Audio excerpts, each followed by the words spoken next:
Doktor chaqaloq bezovta bo'lib turibdi. Bu nodon ekan bu? To'g'ri. Bezovtalikni kuzatilishi mumkin chaqaloqlarimizda. Demak, sabablari bo'ladi o'zine yarasa.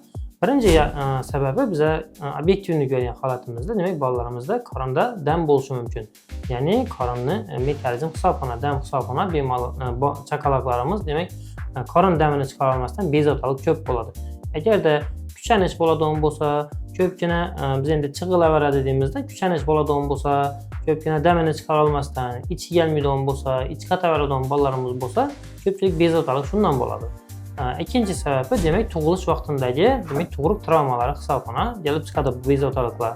Ya'ni miyadagi o'sha har xil tug'ruq travmalar hisoblanadi. Demak, miyada qon aylanishining buzilishi yoki bo'lmasa miyaning oziqlanishi buzilishi hisoblanadi. Demak, chaqaloqlarda ko'p bezovtaliklar kelib chiqadi.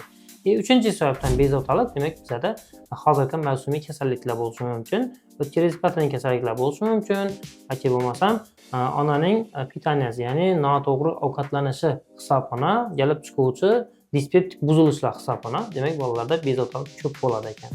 Demak, bunaqangi paytda, demak, biz chaqaloqlarimizga vrach pediatr yordam beradi.